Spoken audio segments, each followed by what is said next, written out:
Good morning, 8th class students. In this video, I will discuss with you about future simple. So, how we use future simple tense. See, this tense is a little bit confusing क्योंकि इस tense के अंदर क्या है कि different forms के साथ में हमको यूज़ करना होता है. ठीक है, लेकिन today in this video we are going to read about the common one जिसको हम जानते हैं यूजिंग विल और शैल. ठीक है, so let's start this video. Now, the simple future is a verb tense that's used to talk about things that have not happened yet.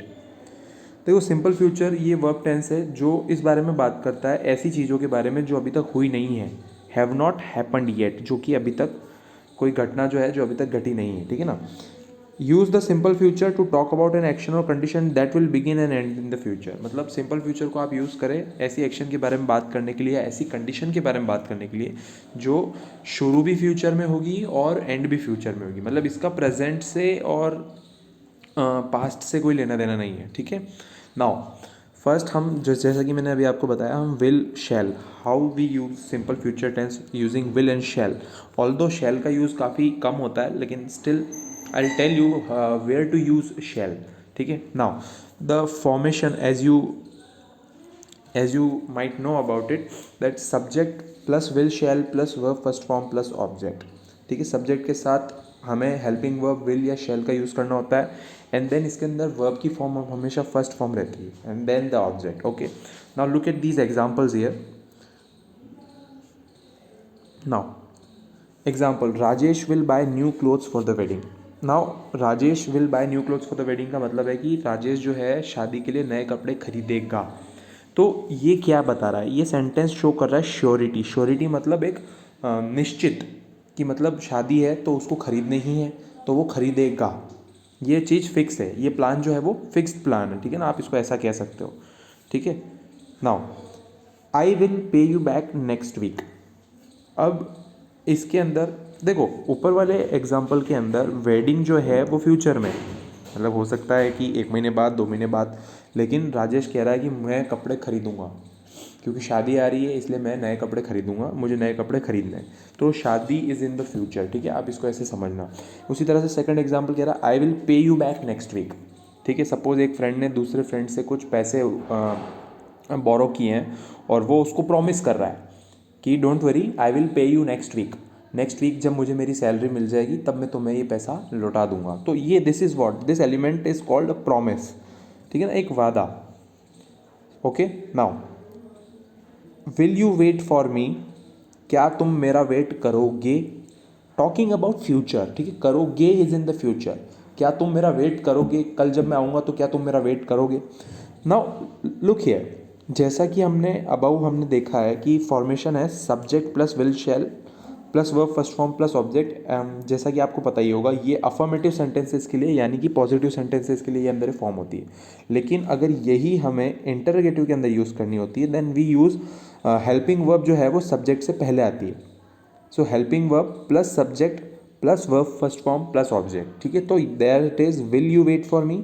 तो ये will helping verb जो है, यू इज़ योर सब्जेक्ट, इस subject से पहले आ गई यहाँ पर. ठीक है ना. उसी तरह से इंटरोगेटिव नेगेटिव के अंदर क्या होगा, हेल्पिंग वर्ब बिफोर सब्जेक्ट जैसा कि पहले वाले में था, लेकिन उसके बाद में आपको वर्ब फर्स्ट फॉर्म से पहले नेगेटिव नॉट का यूज़ करना होता है. तो will you not wait for me, क्या तुम मेरा वेट नहीं करोगे. ऊपर क्या था, क्या तुम मेरा वेट करोगे. तो ये दोनों जो चीज़ें हैं ये फ्यूचर में बात हो रही है. ठीक है ना, फ्यूचर के बारे में बात हो रही है कि क्या ऐसा होगा, क्या तुम मेरा वेट करोगे. और इंटरोगेटिव नेगेटिव के अंदर ये भी इंटरोगेटिव ही है लेकिन नेगेटिव, क्या तुम मेरा वेट नहीं करोगे. ठीक है, तो we put not before our verb first form. The verb first form here in this sentence is wait. Wait is your first form of the verb. Now for instant decisions also. देखो instant decisions क्या होते हैं, suppose घर की bell बजती है और आपकी मदर बोलती कि कौन है. ठीक है, तो आप कहते हो कि मैं देखता हूँ. तो उसका मतलब क्या होता, I will check it, I will see, I will see, I will check it. तो ये क्या हुआ, इंस्टेंट डिसीजन हुआ. ठीक है, फोन इज रिंगिंग, फ़ोन की घंटी बज रही है. Don't worry I will get it, मैं देखता हूँ. तो वो इंस्टेंट डिसीजन यहाँ पर है, आई विल चेक इट, मैं देखता हूँ. ये इंस्टेंट डिसीजंस के लिए भी हम विल का यूज़ करते हैं. डोंट वरी, अगर अभी आपको समझ में नहीं आया तो हम this is just a short video about this. इसके ऊपर हम जो आपकी जो बुक से रिलेटेड है वो पार्ट भी कवर करेंगे, so don't worry about it अगर आप कुछ मिस कर जाते हो। Now I will work hard for this exam. देखो ये क्या शो कर रहा है यहाँ पर, डिटर्मिनेशन। डिटर्मिनेशन मतलब दृढ़ निश्चय शो कर रहा है कि इस एग्ज़ाम के लिए मैं बहुत मेहनत करूँगा। I will work hard. See future is uncertain, future is all about uncertainty. Uncertainty का मतलब we never know what might gonna happen, क्या हो जाए हमें कुछ मालूम नहीं, लेकिन फिर भी हम बात करते हैं फ्यूचर के बारे में, ठीक है ना। जैसे कि ये सारे एग्जांपल्स है फ्यूचर के बारे में, ज़रूरी नहीं है कि ये सब 100% हो जाए, ठीक है। चांसेस ऐसी भी है कि प्लान जो है अरेंजमेंट बिगड़ जाते हैं।